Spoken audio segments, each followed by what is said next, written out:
Jadi apa sih yang dimaksud dengan bantuan hukum? Jadi bantuan hukum itu adalah jasa hukum yang diberikan tanpa menerima bayaran, artinya secara cuma-cuma, gratis. Apalagi terhadap masyarakat yang kurang mampu. Itu menurut Undang-Undang Nomor 16 Tahun 2011. Jadi sasaran dari bantuan hukum itu adalah masyarakat yang sedang menghadapi permasalahan hukum yang tergolong masyarakat yang tidak mampu. Baik itu tadi ada dua. Pertama itu non-litigasi dan yang kedua adalah litigasi. Litigasi itu proses penanganan perkara hukum melalui jalur pengadilan yang diselesaikan melalui jalur pengadilan. Sedangkan non-litigasinya itu melalui penyuluhan hukum seperti yang kita lakukan saat ini. Itu adalah non-litigasi, yaitu penyuluhan hukum. Nanti ada konsultasi hukum. Misalkan Bapak Ibu punya permasalahan terkait dengan hukum, bisa nanti berkonsultasi kepada kami. Terus yang kedua investigasi hukum, penelitian hukum, mediasi, negosiasi, dan pemberdayaan masyarakat. Nah, syaratnya terkait permohonan bantuan hukum itu adalah mengajukan permohonan secara tertulis, sekurang-kurangnya itu berisi terkait dengan uraian permasalahan. Jadi, terus yang kedua itu menyerahkan dokumen yang berkenaan dengan perkara yang sedang dihadapi. Dan yang ketiga itu melampirkan surat keterangan tidak mampu. Nah, ini yang sering kali jadi masalah. Kalau memang benar-benar tidak mampu, silakan. Tapi kalau misalkan mampu, tapi dengan kata lain mengakal-akali surat keterangan tidak mampunya, nah itu jangan. Jadi ini untuk masyarakat miskin yang benar-benar tidak mampu. Terus kemana saja permohonan bantuan hukum ini bisa diajukan? Jadi kantor wilayah Kementerian Hukum dan HAM Kalimantan Selatan itu sudah mengakreditasi dua lembaga. Yang pertama adalah lembaga konsultasi dan bantuan hukum untuk wanita dan keluarga LKPH-UWK, itu beralamat di Jalan Pembangunan. Terus yang kedua itu Pos Bandung Madin, itu yang beralamat di Jalan Trikola Banjarbaru. Nah, terkait dengan biaya, Bapak dan Ibu itu tidak mengeluarkan biaya sedikit pun, atau jangan-jangan uang rokok kalau tidak ada. Jadi benar-benar gratis. Jadi bagaimana apakah proses untuk mendapatkan bantuan hukum itu? Yaitu untuk mendapatkan syarat-syarat permohonan bantuan hukum, yaitu mengajukan permohonan secara tertulis. Secara tertulis di sini yaitu menyerahkan dokumen yang berkenaan dengan perkara, kemudian melampirkan surat keterangan tidak mampu. Surat keterangan tidak mampu ini diperoleh dari surat pengantar RT, kemudian diserahkan ke kelurahan, kemudian kelurahan menerbitkan surat keterangan tidak mampu yang menyatakan bahwa yang bermasalah hukum tersebut memang benar-benar tidak mampu. Kemudian permohonan paling sedikit yaitu membuat identitas para pemohon, identitas pemohon bantuan hukum. Kemudian uraian singkat mengenai pokok persoalan yang dimintakan bantuan hukumnya. Permohonan bantuan hukum juga harus dilampiri surat keterangan dari lurah yang menyatakan bahwa benar adalah penduduknya atau surat domisili. Kemudian bantuan hukum juga dokumen-dokumen yang berkenaan dengan perkara, yaitu mengenai masalah identitasnya. Dalam hal permohonan bantuan hukum tidak memiliki identitas, pemberi bantuan hukum membantu pemohon bantuan hukum dalam memperoleh surat keterangan sementara. Tadi sudah disampaikan mengenai hak penerima, jadi disebut kewajiban penerima bantuan hukum juga menyampaikan bukti-bukti atau informasi yang berkenaan secara benar dan betul kepada pemberi bantuan hukum. Jadi data-data yang disampaikan adalah data yang benar-benar yang dapat dipertanggungjawabkan, bukan data-data yang memberikan data palsu. Kemudian membantu kelancaran pemberian bantuan hukum. Nah, itu tadi Bapak dan Ibu uraian singkat mengenai bantuan hukum gratis tadi. Mudah-mudahan Bapak dan Ibu bisa memanfaatkan, bukan mendoakan, malah kalau mendoakan kita kena masalah hukum lalu menggunakan jasa pengacara, jangan sampai. Ini kalau terjadi, siapa tahu kan, kita tidak tahu dinamika di masyarakat, siapa tahu kita pas hukuman misalnya kena masalah hukum. Nah, jadi bisa berkonsultasi kepada kami di kantor wilayah atau langsung mendatangi LBH yang sudah terakreditasi tadi. Nah, itu tadi Pak mengenai bantuan hukum. Kemudian tadi seperti apa yang disampaikan Pak Ali, materi berikutnya adalah tentang radikalisme. Jadi Bapak dan Ibu, radikalisme ini kan sekarang lagi rame nih Bu, Pak. Jadi radikalisme ini sebenarnya kan ada di mana-mana, tapi selalu dikaitkan dengan agama, radikalisme agama. Padahal radikal ini kan sebenarnya bukan lebih ke agama ya. Radikal ini artinya fanatik lah, bahasa istilah lainnya. Tidak cuma di masalah teroris, tapi juga radikal ada juga kan di bidang musik. Pan Romai Rama itu ada juga yang radikal, fanatik. Pan sepak bola, mendukung sepak bola ada juga yang fanatik, radikal juga sebenarnya istilahnya. Di Inggris ada hooligan ya. Di Surabaya ada bonek, ada kacang mania juga, ada aremania, ada yang aliran-aliran yang fanatik di situ. Tapi kenapa radikalisme itu selalu dikaitkan dengan agama? Nah, itu nanti Pak Dianor lagi yang akan menyampaikan. Ya, assalamualaikum warahmatullahi wabarakatuh. Kita akan lihat sedikit yang viral lah. Jadi ya ada viral yang pagi tadi kan sampai sore ini viral benar. Jadi ada viral itu ya. Tapi ini viral juga, cuma agak sensitif karena seringkali radikalisme ini dikaitkan dengan agama. Jadi sedikit-sedikit radikal agama, sedikit-sedikit radikal agama. Padahal radikal ini adalah lebih karena ke permasalahan politik berhubungan dengan radikal. Sebenarnya tidak seperti itu. Banyak yang positif dari yang namanya radikal. Radikal menurut KBBI bukan pandangan dari salah satu agama. Jadi kita memanfaatkan secara umum yang terkait dengan jihad dan ideologi. Itu agak sulit kalau kita memandang radikalnya ke arah agama. Sebenarnya itu bukan. Jadi sekali lagi bahwa radikal itu adalah politik, bukan masalah agama. Jadi sudut pandangnya harus dirubah dulu. Jadi itu ciri-cirinya, pertama itu intoleran. Jadi tidak mau menghargai pendapat dan keyakinan orang lain. Seringkali menganggap bahwa keyakinan itu dialah yang paling benar. Nah, ini yang seringkali jadi masalah. Tidak mau menghargai apa pendapat orang lain. Ini yang menjadi ciri dari radikalnya tadi. Yang kedua itu adalah fanatik. Kalau dari sisi negatifnya selalu merasa benar dan yang lain salah. Padahal fanatik dalam artian positif bisa kan fanatik terhadap klub sepak bola, fanatik terhadap lagu dangdut misalkan ya, Romai Rama tadi ada fans fanatiknya. Nah, itu kan beda-beda. Yang kedua itu adalah eksklusif. Jadi tertutup dan mengambil jarak dengan yang bukan dari kelompoknya. Jadi ketika ada orang lain yang berbeda dengan kelompoknya, dia tidak mau. Apalagi kalau misalkan dikaitkan dengan agama lagi, pasti dikafirkan misalkan.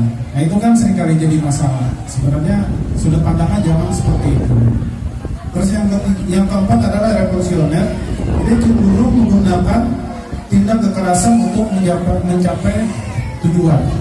Yang diinginkan apa, tidak bisa dengan cara yang lembut atau cara yang demokratis, dia nggak mau. Jadi keras, pengennya langsung.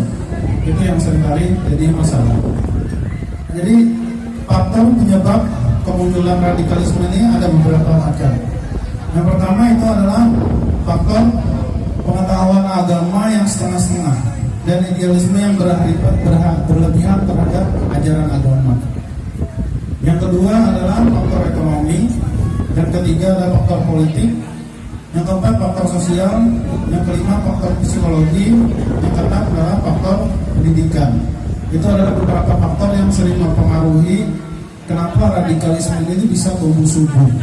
Nah, bagaimana sih sebenarnya bentuk dari tindakan radikalisme ini? Jadi pertama itu tindakan radikalisme ini berupa ujaran kebencian. Nah, itu sering kita lihat di media sosial. Jadi ada info-info yang hoax, yang palsu. Jadi kita dapat info tanpa kita cek kebenarannya, kita share lagi ke lain. Akhirnya berkembang. Karena kita tidak mengecek apakah itu benar beritanya atau tidak. Itu yang seringkali dihembuskan oleh kegiatan-kegiatan yang berbau radikalisme. Yang kedua itu adalah yang saya tadi kan beranggapan bahwa jihad teroris, jihad yang salah. Jadi memahaminya secara setengah-setengah, tidak secara utuh. Dan yang ketiga adalah mempengaruhi kaum muda. Nah, ini saya lihat banyak kaum muda di sini. Jadi kebanyakan radikalisme itu mempengaruhi ke kaum muda atau kalangan milenial dengan paham-paham radikalnya. Jadi penyebaran radikalisme ini lewat yang namanya dunia maya, lain maya anak aja rumsah lain kan. Ini dunia maya, dunia yang tidak nampak. Nah, kenapa lewat media sosial, lewat ini smartphone kita, lewat WA, lewat Instagram, banyak berita-berita yang kadang mengandung ujaran kebencian, berita-berita bohong, berita-berita palsu, berita yang sudah berapa tahun yang lalu disebarkan lagi seolah-olah itu baru. Terutama ini kalangan generasi muda yang diharapkan bisa mencegah adanya penyusup. Kalau di game itu impostor, namanya impostor. Yang anak-anak muda tahu nih impostor kan yang main asli itu game. Nah, jadi selain pemerintah, jadi peran masyarakat di sini diperlukan untuk menjaga jangan sampai ada aliran-aliran yang meresahkan. Karena apa?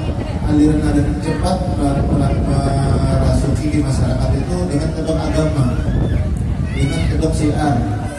Hati-hati, kita harus bisa memilah. Kemudian keluarga juga, orang tua juga harus memberi perhatian, kasih sayang kepada anak-anaknya.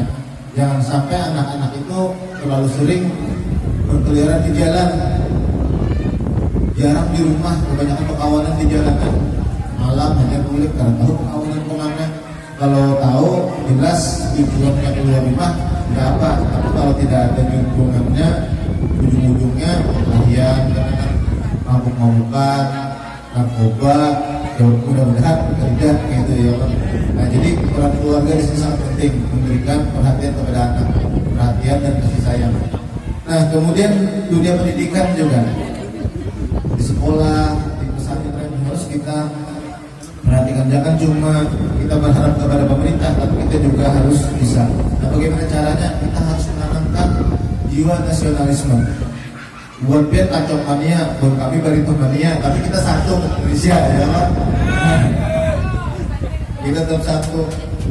Mudah-mudahan Liga Indonesia jalan, kita lawas kan nonton bola. Kemudian kita percaya wawasan keagamaan. Jangan belajar agama setengah-setengah dulu naik setelah kita doa di mulai kita pada nanti belajar itu dia tahu lebih tahu berbeda agama ya. Artinya mempelajari agama jangan setengah-setengah. Kalau berburu kita berburu bujur-bujur. Nah, kemudian kita harus membentengi diri terhadap hasutan dan pola-pola rekrutmen teroris. Kemudian kita, nah seperti ini Pak, bagus komunitas.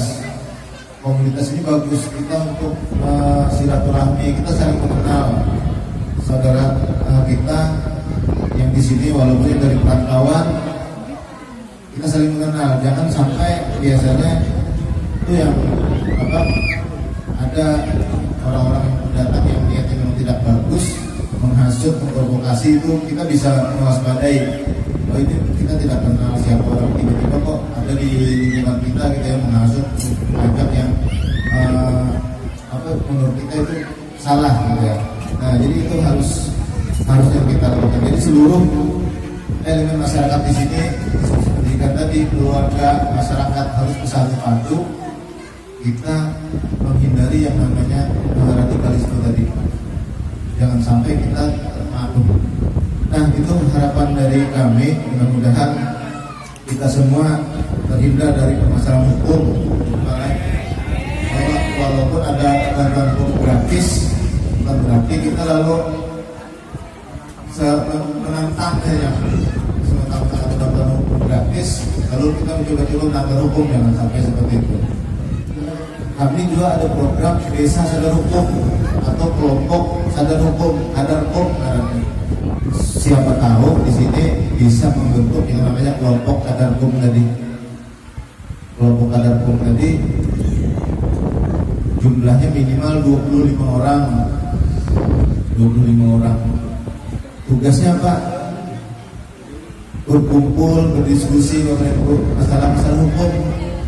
Bisa berdiskusi antara beberapa pihak, bisa buat yang diundang dari kepolisian, dari kejaksaan, dari Kemenkumham, dari BNN untuk membicarakan masalah hukum, berdiskusi. Jadi meningkatkan pengetahuan kita tentang hukum. Banyak yang bisa dipelajari tentang hukum. Jadi kalau ada permasalahan di kampung sini, ada langsung lapor ke polisi, ada langsung lapor ke Babin, tapi lewat kelompok adapun tadi diselesaikan di masyarakat sini, dimediasi, dimusyawarahkan, diurus secara kekeluargaan. Karena apa, banyak perkara itu penjara itu penuh karena masyarakat sedikit lapor. Padahal kan kalau masih bisa dibicarakan secara keluargaan baik-baik, tidak sampai ke polisi. Karena ada istilah dalam hukum itu adalah upaya terakhir. Kecuali memang kasusnya berat, kayak pembunuhan, narkoba atau pencurian, itu memang harus ke pihak yang berwajib. Kami suka diulang seperti itu. Karena memang tugas kami memberikan pencerahan atau pengetahuan hukum kepada masyarakat.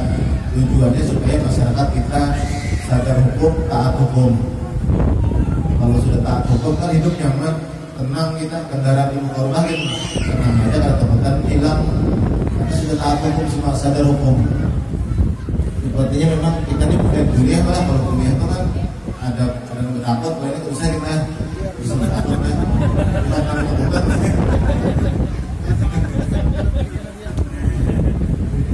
Kalau kita kami kata orang jawab, kalau mau bulik kan,